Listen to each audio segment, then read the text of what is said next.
Ok.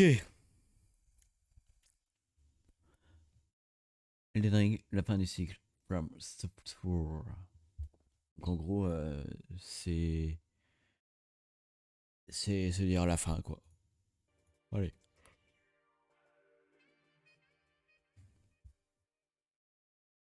Qu'on les apprécie ou non, difficile de nier que les jeux du studio From Software ont eu une place et un rayonnement unique dans le jeu vidéo de la décennie 2010. Si jusqu'alors leurs jeux restaient des séries plutôt confidentielles, avec l'arrivée de Demon's Souls en 2009, mené par un certain Hidetaka Miyazaki, From Software a mis un premier pied dans une nouvelle ère. La suite, vous la connaissez, il y aura Dark Souls en 2011, le chef-d'œuvre qui a consacré la philosophie du studio aux Ouais, yeux du monde incroyable. et Ça, qui faut que aura je droit à deux fasse, suites. Il y putain. aura aussi Bloodborne en 2015 qui deviendra le chouchou des gens de bon goût, et enfin Sekiro en 2019 qui terminera cette décennie d'une bien belle façon, notamment avec un combat final d'une intensité jamais atteinte jusqu'ici. Pendant 10 ans, les éloges des critiques et les chiffres de vente sont allés crescendo pour From Software. Du studio japonais un peu OSEF, on est passé à un nom, une marque de fabrique, un phénomène dont s'est emparée une communauté grandissante et qui a une influence aussi considérable qu'immédiate sur le jeu vidéo contemporain. Parce que les Soulsborne, comme on aime les appeler dans le milieu, n'ont pas seulement nourri quelques millions de joueurs de pages de forums et de wikis bien gras, ils ont aussi inspiré de nombreux créatifs qui ont littéralement fait le jeu vidéo de ces dernières années. De Hollow Knight à God of War, en passant par Star Wars ou plus récemment Tunic, des traces plus ou moins appuyées des jeux de From Je Software sais pas. sont Hein. partout dans le paysage vidéoludique. Et puis, à un niveau plus médiatique, ils ont été le terreau fertile de débats qui C'est n'étaient facile pas de dire toujours, mais que qui, un jeu à monde inévitablement, ouvert, marquaient le jeu vidéo. La difficulté, c'est inspiré par l'accessibilité, les ça. jeux de niche, la difficulté, le Un jeu lore, historique, c'est trop l'élitisme, la facile. difficulté, bref, même sans y avoir joué, les Souls étaient de fait présents dans notre appréhension générale du médium. Et tout ça, c'est pas seulement grâce ou à cause de quelques forceurs insupportables parmi lesquels vous pourriez peut-être me ranger, c'est aussi parce que les Souls sont arrivés avec une proposition unique. Un style radical mais cohérent qui les a tout de suite mis à part et qui leur a permis cette ascension constante. Au-delà de leurs difficultés, ne me forcez pas à le préciser à chaque fois s'il vous plaît. D'abord, c'était une approche relativement atypique du level design et donc de la progression spatiale. À l'époque où Dark Souls arrive, on a en gros deux Ah, façons Dead de concevoir les Space. espaces de jeu 3D. Soit de façon linéaire, avec des niveaux en couloir plus ou moins larges qui s'enchaînent, comme dans Call of ou Uncharted, soit on glisse vers le monde ouvert, avec un choix de sauce à la Ubisoft, à la GTA ou à la Skyrim. Les jeux de From Software, eux, se reposent sur une structure labyrinthique Ouais, interconnectée, j'avoue que au eux, voir par des contre, jeux ils ont comme vraiment fait un Metroid, truc Castlevania ou que à dans eux. une certaine mesure Ico qui, je le rappelle, est le titre qui aurait donné envie à Miyazaki de faire du jeu vidéo. Vrai fan des Souls a joué à Ico, hein. C'est pas moi qui fais les règles. Des salles uniques reliées par des corridors et des escaliers tortueux, des ascenseurs, des portes qui ne s'ouvrent pas de ce côté, des échafauds, des murs délabrés et bien sûr Ah, des c'est navets tellement frustrant, c'est empoisonnés, une porte que les tu Souls peux ouvrir que développent d'un au fil côté, des jeux putain. toute une série de Oh, tu codes dis, de oh, un réacteurs endroit ou de secret. cibles Eh qui non, évacuent tu vas dans le littéralement cul. leur monde. Et à la croisée de Oh tous ces putain, ronds, c'est horrible. on retrouve les feux de camp devenus iconiques qui sont les seuls checkpoints du jeu. Alors que les AAA étaient de plus en plus permissifs, les Souls ont persisté à exploiter des points de réapparition rares qui dictent de fait toute notre progression en les couplant à des raccourcis bien sentis. Bref, avec cette façon de penser le level design, les Souls ont remis en avant cette forme d'exploration ludique à ses propres jeux vidéo qui n'était plus vraiment représentée dans ces années-là. Comment oublier ce moment dans Dark Souls où après un périple interminable, on réatterrit à l'île-feu avec un pauvre ascenseur planqué et qu'on se rend compte que tout est connecté horizontalement mais aussi verticalement. Moi, ça a été une vraie claque de level design et encore aujourd'hui, j'ai pas d'autre jeu qui m'a donné ça. L'autre aspect sur lequel les jeux From Software se sont démarqués, c'est évidemment leur design des combats. Pendant que les gros jeux d'action-aventure itéraient autour de systèmes hybrides à base de contre et de réaction comme les Batman Arkham ou l'Assassin's Ouais, Creed, c'est les littéralement Souls ont du repris les codes des Zelda facile. 3D avec le ciblage qui change la caméra et ce bon vieux combo épée-bouclier. Et ici, l'art du combat est régi par la sainte animation, que ce soit nos coups ou ceux des ennemis, tous disposent d'une zone d'effet et d'un temps d'exécution défini. Pas d'annulation possible, chaque mouvement tire dans notre jauge d'endurance et il faut donc Oh être particulièrement putain, pas attentif aux d'annulation, ça fenêtres c'est trop d'esquive ou d'attaque. frustrant. La C'est-à-dire prise que de t'as pas le droit de te décision tromper de rapide bouton, et quoi. l'engagement sont au cœur de l'expérience des L'horreur. Souls et chaque nouvelle rencontre est une nouvelle session d'apprentissage. Et tout ça est bien sûr décuplé avec les nombreux boss qui habitent ces jeux, et c'est d'ailleurs là où le talent des équipes de From Software pour l'animation brille le plus. Il y a une telle richesse dans le rythme, dans les mouvements, dans les temps morts aussi, je ne vois pas d'autre studio qui fait ça à ce niveau d'excellence. Des Gaël, des Lady Maria, des Ishinashina, il y a vraiment que From Software qui nous en a donné des comme ça. Et naturellement, ces boss sont aussi des marqueurs de progression au sein de la structure labyrinthique dont je parlais juste avant. Là où les Metroid ou les Zelda demandaient des pouvoirs, les Souls demandent de triompher sur ses adversaires pour continuer l'aventure. Et en Ouais, général, c'est ça là que ça demande peut aucun coincer pouvoir, pour ça un demande certain nombre juste de d'être personnes, bon. puisque ces sessions d'apprentissage, Mais pour elles peuvent certaines durer personnes, c'est plus ou trop moins dur. longtemps. Mais même si l'action est au premier plan, il ne faut pas négliger l'aspect RPG bien présent dans ces jeux qui leur donne justement une certaine souplesse si on met un minimum le nez dedans. On peut farmer et renforcer ses stats, même si ça reste limité puisque chaque niveau coûte de plus en plus cher et que ça devient assez vite une corvée, et on peut aussi se façonner un build, c'est-à-dire une certaine façon de jouer qui nous permettra d'aborder les situations selon nos envies et nos Ouais, dispositions. magicien, le Et mode on facile. peut également user de tout un tas de consommables, des objets qui permettent de se faciliter la vie temporairement, en enchantant son arme, en causant des dégâts ou en boostant purement et simplement toutes nos stats, comme les braises dans Dark Souls 3. Alors après là, je parle pour les gens qui utilisent les consommables, je sais qu'il y a la team, on sait jamais, je préfère les garder pour quand j'en aurai vraiment besoin et qui finissent le jeu avec 50 cocktails Molotov et 45 braises. On est ensemble. Ainsi, les Souls nous laissent cette petite marge de manœuvre via de nombreux micro-choix, ce qui permet de s'approprier son aventure et pourquoi pas d'en relancer une après l'avoir fini et d'aborder les choses différemment. Voilà donc les fondamentaux de la formule From Software. Un level design calibré, des combats exigeants, un soupçon de RPG pour huiler tout ça, et au global des expériences pensées pour nous donner un sentiment de progression très fort, l'impression d'être vraiment devenu meilleur. Des jeux professeurs, parfois sévères, mais qui font en fait tout pour qu'on puisse les dépasser et prendre leur place. Ce qui est au passage ce qu'ils racontent tous plus ou moins dans leur scénario. Parce que oui, là c'est vrai, je me suis vraiment concentré sur le design, mais il y a aussi leur direction artistique empreinte de Dark Fantasy et évidemment la richesse de leur lore qu'on découvre en quittant le jeu et en regardant des vidéos de Vatividia. Je sais, vous savez, on se sait, tout va bien. Mais je me suis concentré sur le design donc, puisque c'est justement ce design qui est venu chambouler Elden Ring, le jeu dont il est question dans cette vidéo. En passant en monde ouvert, From Software a mis un gros coup de J'espère qu'il n'y a marteau pas de sur sa spoil. formule, et comme le royaume de l'Entre-Terre, elle a été éclatée. Shattered, comme ils disent dans l'intro. Et maintenant, on va justement essayer de recoller les morceaux.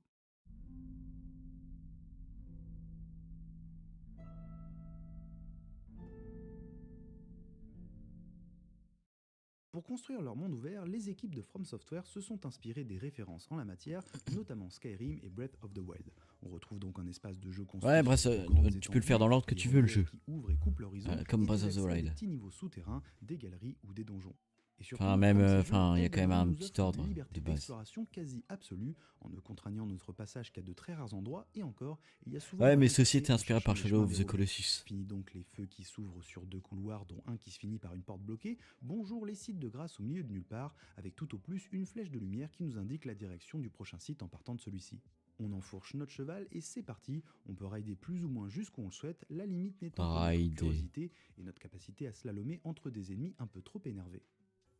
Bon, pour rentrer dans l'analyse, la première chose que je retiens du monde ouvert d'Elden Ring, c'est sa structure globale. Cette forme de croissant de lune un peu biscornu qui s'articule autour de l'arbre-monde. Sur la première moitié du jeu, peu importe où on se trouve à la surface du monde, on a constamment ce gigantesque arbre doré qui domine l'horizon. Si on ne nous donne pas Oh, il d'objectif est très trop clair au beau. début, à part quelques laïus typiques des Souls, il semble assez évident que c'est vers cet endroit tout indiqué qu'on doit essayer de se diriger. Un peu comme c'était le cas avec la montagne de Journey ou le pont du début de The Last of Us, c'est ce qu'on appelle dans notre jargon des landmarks. Le truc, c'est que le tronc de l'arbre se trouve en vérité sur la partie nord-est de la carte. Nous, quand on débarque, c'est sur la partie sud-ouest. Et c'est là que la structure en forme de croissant de lune est intéressante. Il est impossible d'aller en ligne droite vers l'arbre. Pour l'atteindre, il faudra circuler dans le sens horaire autour de l'eau, l'espace vide au milieu du croissant. Et si on va dans le sens anti-horaire, on arrivera assez vite à Kaelid, dont l'ambiance nous invitera à une forme de réflexion à base de « Est-ce que t'es bien sûr de vouloir venir traîner ici, frérot ?» Et si je vous parle de sens horaire et anti-horaire, c'est pas anodin, parce que le sens de rotation des aiguilles d'une montre, c'est un concept assez universel. Et il y a clairement une logique dans l'idée de suivre un sens horaire pour rejoindre l'arbre et donc faire entre guillemets la quête principale, voie l'orage, l'Urnia, la capitale. Et à l'inverse, dès que tu vas dans le sens anti-horaire ou que tu t'éloignes de cette courbe au cœur du croissant, et ben là tu vas plutôt faire des zones optionnelles. Et je trouve ça super malin parce qu'on nous laisse très libre, on nous donne pas d'objectif explicite, mais il y a Oui, quand même c'est en fait un vraiment tracé bien. qui donne une direction générale à la progression. Ouais. Quelque chose que la plupart des gens vont quand même suivre intuitivement. Bref, on sent qu'il y a eu une grosse réflexion dans la conception de cette carte de monde ouvert et je suis assez admiratif du résultat. Mais cette carte, on ne peut pas l'observer dans son entièreté dès le début, contrairement à la majorité des mondes ouverts qui nous montrent l'étendue de la map. Oh, mais ça c'est trop malin. Certes, en général sans les détails, mais on voit la taille du buffet. From Software a fait ce choix étonnant de dézoomer au fur et à mesure que l'on découvre Et ça les c'est zones. trop C'est intelligent. tout simple dit comme ça, mais ça crée un rapport totalement différent à l'exploration de ce monde ouvert, parce qu'on ne sait pas à quel point il est grand. Ouais, Et exactement. il est vraiment grand. Il est grand à se demander quand est-ce que ça s'arrête. La première potentielle claque qu'on peut prendre, c'est la téléportation. Dans les zones du début du jeu, il y a quelques coffres piégés qui peuvent nous emmener bien loin de là où on les a trouvés. Et en affichant la carte pour savoir où on est, on se prend un dézoom de l'espace qui, personnellement, m'a un peu donné le tournis. J'ai atterri au fin fond de Kaelid, une autre fois je me suis retrouvé perché en haut de la capitale, des zones dans lesquelles je me baladerai concrètement quelques dizaines d'heures Oh, il plus est tard. beau là, Mais le c'est jeu ose classe. nous y emmener très tôt et nous suggère au passage le chemin immense qu'il nous reste à parcourir. Mais la vraie claque, vous la connaissez si vous avez fait le jeu, c'est évidemment l'ascenseur qui mène à la Siofra. Au milieu des bois à l'est de Voile-Orage, entre Mhm. quelques ours qui font leurs griffes sur des arbres, il y a un Eh, mais bâtiment ça qui me pète la spoil là. vigne et dans lequel il Eh, y il a me simplement un spoil. ascenseur. Et une fois qu'on met le pied dessus, on Non, mais s'enfonce je m'en dans ce souviendrai qui est plus tout quand je fais le jeu. simplement une autre map cachée sous Faire celle de avant la un an ou surface. deux, tu Bon, je vais parles. pas y aller par quatre chemins, cet ascenseur, Je ça a ferai au été prochain mon DLC. moment vidéoludique de l'année 2022. J'étais littéralement bouche bée devant mon écran. Parce que dans ma tête, il se passe plein de trucs. Déjà, c'est beau, cette caverne gigantesque au plafond étoilé. Il y a une vraie rupture esthétique par rapport à ce qu'on a vu jusqu'ici. C'est magnifique. Mais surtout, ça fait un moment que le jeu joue avec mes attentes, avec ce que je soupçonne de son monde ouvert, et là, il me glisse une seconde map en dessous de la première. Mais vous êtes des oufs en fait. Alors en vrai, la carte du dessous est Une beaucoup plus seconde map. petite, hein, c'est juste quelques zones souterraines, mais le fait est que je l'ai pas vu venir. Et ça fait vraiment du bien. Merci pour ça From Software. Et pour terminer sur les choix d'interface, en plus de ces quelques audaces dont je viens de parler, Genre, Elden t'as Ring a plusieurs aussi et maps surtout l'intelligence dans un de ne monde pas ouvert. noyer sa carte sous les icônes et les objectifs. On peut s'y retrouver avec C'est le temps, nouveau, en ça. repérant les mines ou les tours par exemple, mais cette carte reste une carte et non pas une grande to-do list déguisée. C'est bien en naviguant concrètement dans l'espace de jeu qu'on trouve nos prochaines destinations. Et là encore, ça confère à ce monde ouvert une aura de mystère, d'inconnu qui manque terriblement au genre d'habitude. C'est un jeu qui sait qu'il en a sous la pédale, mais au lieu de tout nous mettre en pleine face dès le début, il nous laisse... Vous savez ce qui manque à ces cartes-là? C'est que quand tu trouves la carte, tu vois pas genre, t'as pas genre l'endroit de la carte où il faut que t'ailles. Genre comme une vraie carte de pirate. Enfin, comme une vraie carte. C'était normalement une carte. Bah, tu sais, enfin, non, après, t'as les cartes routières où ils te guident pas, mais les cartes en général dans les jeux, genre ça te guide vers un endroit. Après, ce serait pas bien parce que du coup, t'explores beaucoup moins toi-même et ça te gâche un peu le jeu. Ouais, j'avoue. J'avoue. Douter, Vous avez raison. imaginer, J'avoue. supposer, et ça donne une expérience un peu magique. Et puisqu'on parle de magie, on peut aussi s'attarder sur les différentes zones de ce monde ouvert, parce qu'elles sont vraiment réussies aussi bien sur le plan artistique que ludique. Mis à part la dernière région enneigée qui s'enlise dans un tracé un peu OSEF, les équipes de From Software ont complètement apprivoisé la conception d'espaces plus ouverts, voire même dépassé les références du genre. J'ai parlé un peu plus tôt de l'arbre-monde qui lie l'ensemble de la map et qui restera certainement le symbole d'Elden Ring, mais il faut saluer toute la région de Liurnia, la rivière de la Siofra, le plateau Altus et la capitale, et Waouh, évidemment c'est trop Kaelid, beau. l'endroit le plus From Software de tous les From Software. Artistiquement, c'est sublime, chaque région a sa couleur, sa Ça tonalité, donne vraiment son envie. âme presque, et les développeurs le savent, en témoignent les nombreux moments où ils s'amusent à nous enfermer dans un espace restreint avant d'ouvrir un cadre via une porte et nous mettre un bon coup de syndrome Stendhal avec des vistas incroyables. L'arrivée à Liurnia après des heures à ne pas voir plus loin que le bout de notre nez dans Voile-Orage et son château, c'est quelque chose. Mais même au niveau structurel, on sent un vrai travail. Ah, ça qui donne... confirme Là, que j'ai ce vraiment envie de studio jouer au jeu, est un putain. des meilleurs studios quand il en vient au level design. On retrouve bien sûr dans les grands donjons ce savoir-faire dans le labyrinthique et le tortueux, avec les modèles qui rentrent sans mal dans le palmarès de leurs plus belles pièces, mais il y a aussi un gros effort pour donner à chaque zone ouverte une identité ludique marquée. Voile-Orage est une sorte de flanc de montagne stratifié, Liurnia penche plutôt vers la cuvette avec des points d'intérêt qui flottent un peu partout, et Kaelid se structure autour de plusieurs cercles concentriques dont le centre est le point d'impact de la putréfaction, avec quelques ramifications ici et là. Et c'est ce qui fait que chaque zone est intéressante à découvrir, pas seulement parce qu'esthétiquement c'est chouette, mais parce que Qu'est-ce qui se notre passe avec la navigation qualité? au sein de l'espace va varier d'un endroit à l'autre. On n'en prend pas forcément conscience, mais ça donne un monde ouvert véritablement riche. Tout ça pour dire qu'entre le design macro et micro, la direction artistique et les bonnes petites idées sur l'interface, ce premier monde ouvert de From Software est une petite masterclass. C'est relou, hein, mais ils sont vraiment plus forts que les autres. Ils ont cette intuition et ces petites audaces dans le design qui les mettent tout de suite à part, et vraiment, même en s'attaquant au poncif du AAA, ils arrivent à se mettre au-dessus de la mêlée. Hidetaka Miyazaki avait toujours nourri l'ambition de créer un vaste monde fantastique dans lequel on pourrait apercevoir une montagne et s'y rendre concrètement, de nous faire vivre le grand frisson de l'aventure en nous laissant gambader dans des décors à l'échelle démentielle. Et même un an après, il m'est effectivement difficile d'oublier ces moments passés à grimper jusqu'au sommet de Voile-Orage ou à errer dans Kaelid. Avec le monde ouvert d'Elden Ring, From Software a clairement donné vie au rêve de son leader et le jeu vidéo s'en souviendra pour toujours. Ouais. Masterclass. Mais il y a 20 un sur mais, 20. parce que j'ai pas mal parlé Et de 19 magie sur 20, les gens ils jusqu'ici, disent. mais la magie, ça Je n'existe l'allais, pas. hein. Et pour faire vivre cet immense espace et créer cette nouvelle expérience, From Software a aussi dû sacrifier certains des aspects qui rendaient celle d'avant aussi exceptionnelle.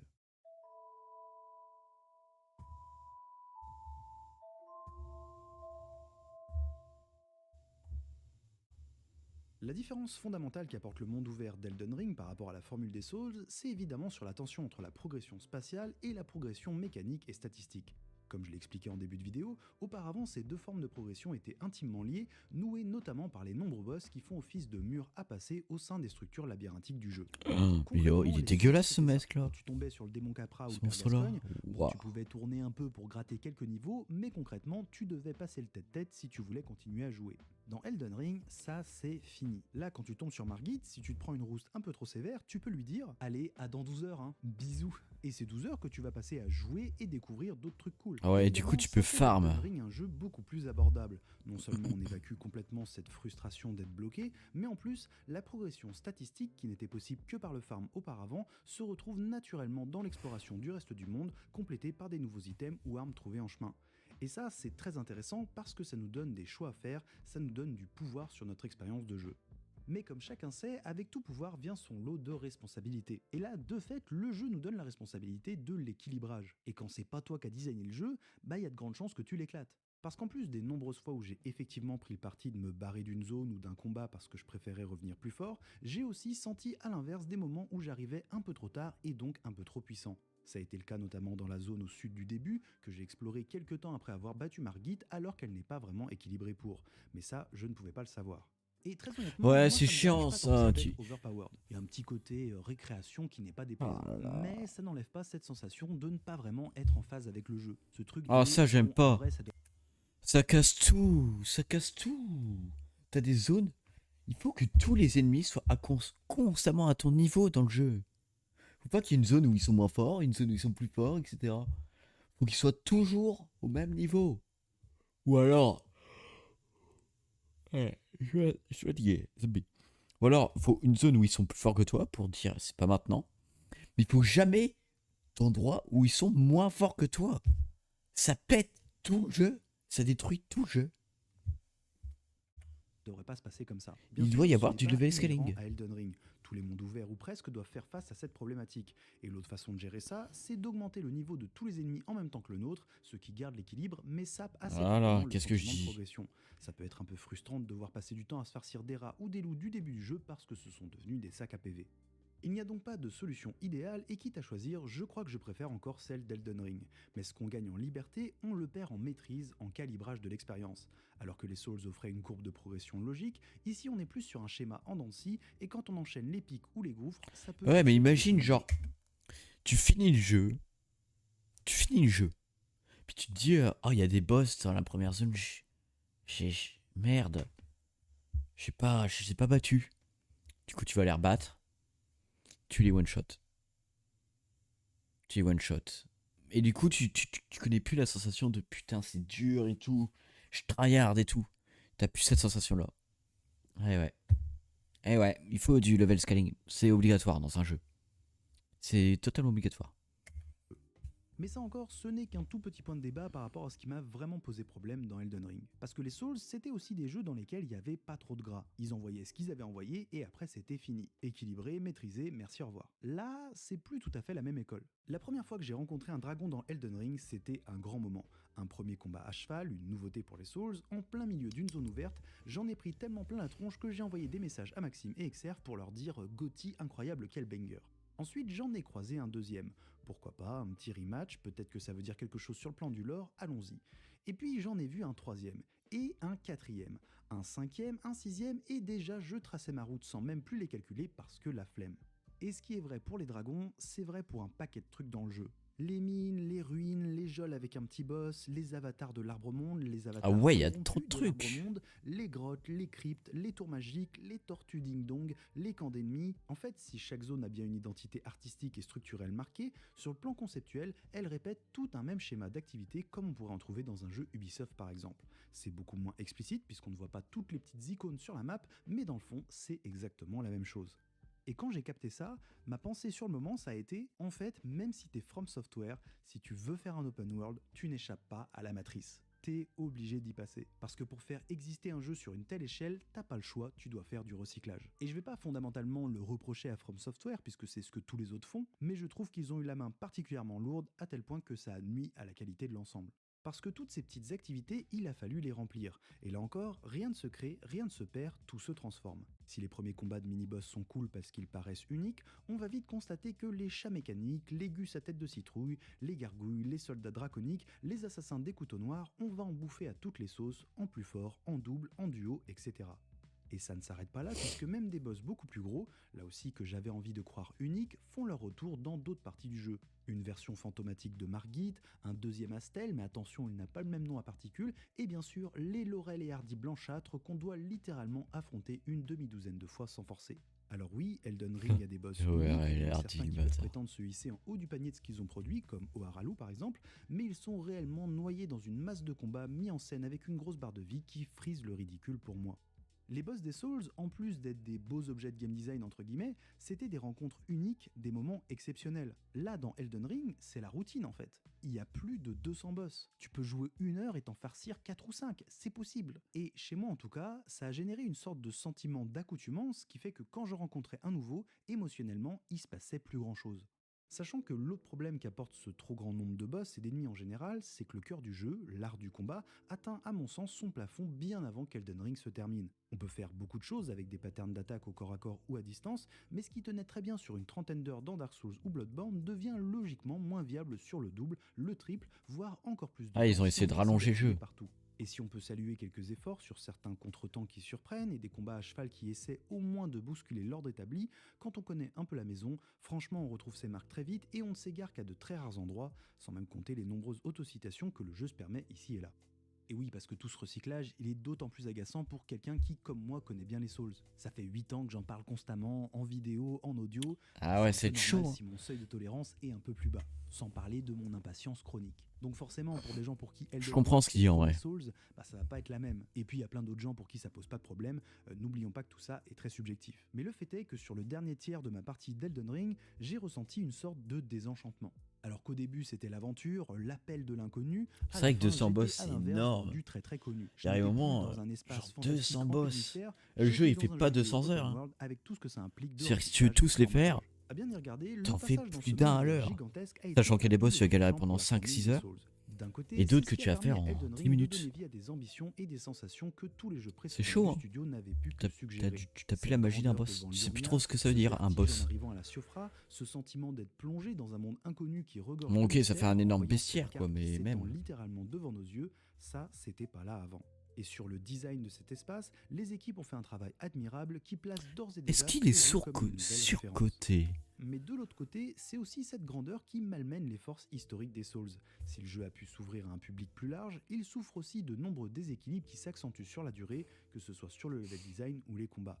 Passé la capitale, le jeu atteint une sorte de plafond mécanique et tombe dans un tartinage qui ne lui va pas très bien, répétant ad nauseam ses idées et ses motifs. On imagine au passage que ça a dû cruncher bien comme il faut dans Studio pour remplir tout cet espace, en dépit du peu que ça apporte qualitativement à l'ensemble. Mais est-ce que tout ça, c'était pas vraiment prévisible? Parce que c'est quand même le deal quand on veut devenir un vrai triple A.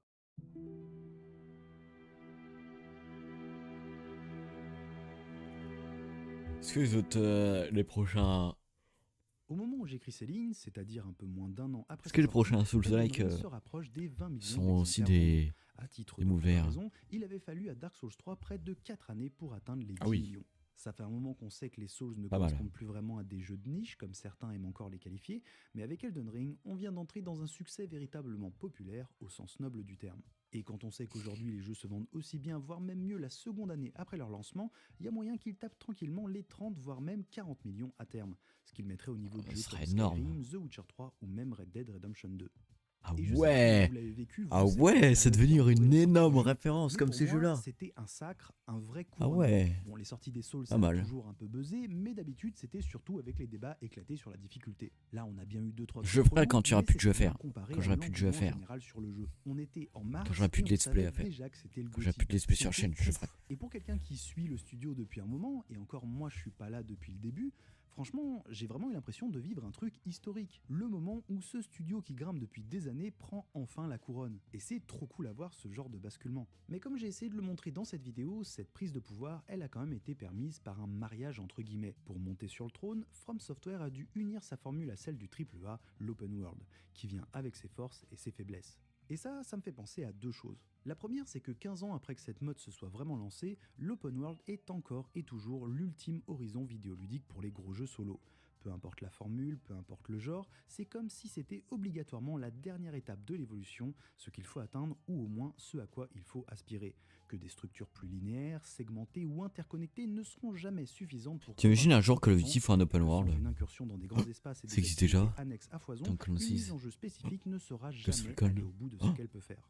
Et Call of Duty en Elden open Ring world. le prouve Merde. encore. La plupart des éléments qui rendent le jeu cool étaient déjà là avant, mais c'est bien le facteur open world qui a tout changé et qui a permis de toucher une audience beaucoup plus large. Et c'est même pas une critique en soi, c'est juste de se dire que culturellement, le jeu vidéo en est encore là. La tendance au monde ouvert, ça date pas d'hier et ça va pas se terminer demain. Le deuxième point, c'est que pour revenir plus particulièrement à From Software, j'ai le sentiment qu'on a aussi réellement assisté à la fin d'un cycle. Mais j'ai dit Parce que je au commencerais cours de par la décennie Sekiro dans les passée, From c'est Software. un studio qui suivait Je commencerai par propre Sekiro. direction. Les Souls avaient leurs références, mais dans l'approche du game design, ils étaient uniques et les seuls jeux qui leur ressemblaient, c'était des jeux qui essayaient de faire comme eux. Et même cette année encore, on va avoir droit à quelques Souls-like pur jus avec Lies of P ou Lords of the Fallen 2, preuve que c'est loin d'être terminé. Mais avec Elden Ring, on n'est plus du tout dans ce cas de figure-là. Cette fois-ci, From Software n'est plus dans la création de tendances, il s'est conformé à une tendance existante. Les équipes de Miyazaki sont littéralement rentrées dans le rang et suivent la même marche que le reste de l'industrie.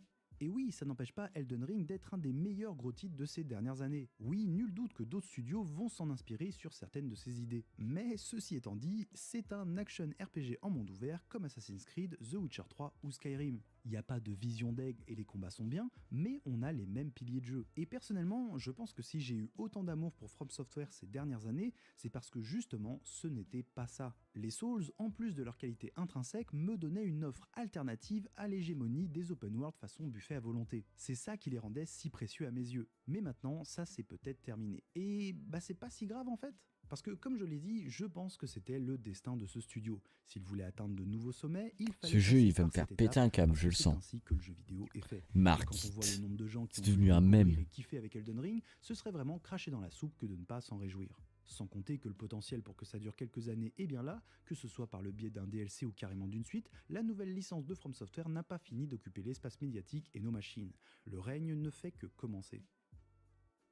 Et quant à moi, peut-être que ça veut dire que c'est le bon moment pour passer à autre chose. Ce studio m'a beaucoup donné, il a changé ma vision du jeu vidéo, et quoi qu'il fasse par la suite, ça ne disparaîtra jamais. Mais voilà, en sortant d'Elden Ring, j'ai eu le sentiment d'être arrivé au bout. J'ai appris ce que j'avais à apprendre, ce qui était certainement le projet depuis le début. Et maintenant que From Software est sur le trône, je n'ai qu'une envie, c'est de découvrir le prochain prétendant. De voir un autre studio ou une autre formule grandir au cours de cette décennie qui arrive et changer le jeu vidéo à son tour. Vivement le prochain cycle.